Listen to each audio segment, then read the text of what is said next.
for 45 full-time and 45 part-time jobs. Doesn't that show the Prime Minister that people are struggling to find work under his economic mismanagement? The Right Honourable Prime Minister. Mr Speaker, there are, of course, people looking for jobs, and the good news, as the Minister just demonstrated before, is there are increasing number of jobs coming online. I think what New Zealanders would say, though, is firstly, they will be pleased that employment has never been higher in New Zealand than it is today. I think they will be pleased that they have a tax system that's finally rewarding them. I think they'll be pleased that they don't have a government that's piling costs on them. I think they'll be pleased that we are building infrastructure, that we are reforming the economy, that we're reaching out to make New Zealand stronger. And I think for the most part, actually, Mr Speaker, if anyone is in denial, actually, it's the opposition about how tough the international conditions are and, relatively speaking, how well New Zealand's doing. The Honourable Leader of the Opposition. Mr Speaker, does the Prime Minister think that it's not too bad and we can muddle through when growth in the last quarter for New Zealand was 0.1%, when I recall him 2 years ago promising an aggressive recovery from the recession? The Right Honourable Prime Minister. Mr Speaker, for a start off, I'm more than happy to table the graph that shows New Zealand's GDP growth since my government's been in office, outstripping basically every country in the world on this graph other than Australia. But that's from the Treasury, so maybe that's going to be rejected. Secondly, in relation to the point made by the member, let me read this in relation to GDP data then.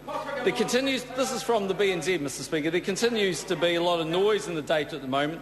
That is, and will continue creating substantial quarterly volatility in GDP readings. In our opinion, you need to smooth these. This being the case, we prefer to interpret today's figures as confirming that activity is growing on average around 0.5% per quarter over the last 3 quarters. Hardly spectacular, but light years away from a recession. The Honourable John Boscawen. Supplementary. John Boscawen. Supplementary to the Prime Minister. Given that the Prime Minister has just told the House that employment has never been higher, does he accept that employment amongst 16 and 17-year-olds could have been at least 4,000 higher as a consequence of not having the youth rates abolished by the Labour government, not reinstated by the National Party, as conclusively shown by that Labour Department report? The Right Honourable Prime Minister. Well, Mr Speaker, I can't confirm that. I can confirm the existence of the Department of Labour advice that it may well have been higher if youth rates were there, but I can't confirm that would have been the number. What I can confirm is 2 things. The first is I can confirm that employment has never been higher in New Zealand's history than it is today, at 2.215 million. And the second thing I can confirm is when the opposition said unemployment would go to 11%, they were wrong. It went to 7.1. When the opposition said 20,000 people would be unemployed in Christchurch, they were wrong.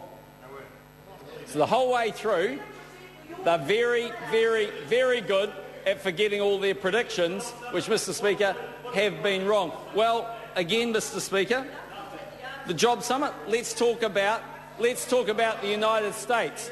Unemployment's 9.2% officially, the unofficial unemployment rate 15%. Let's talk about unemployment in Europe, considerably higher than New Zealand. So New Zealand's come through the same situation. Order. Point of order, the Honourable Trevor Mallard. Mr Speaker, I seek leave to table a printout from the Department of Labour website of the Jobs Online statement that Paula Bennett just quoted from.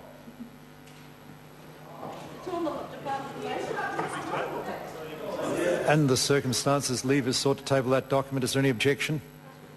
There is no objection. Point of order, the Honourable Trevor Mallard. Mr Speaker, you will note that the Minister said it wasn't on a government website. Well, order, that is not... Order, the House will settle down. That is not a point of order. The House heard the points being made previously, that is not a point of order. Question number 2, Jonathan Young.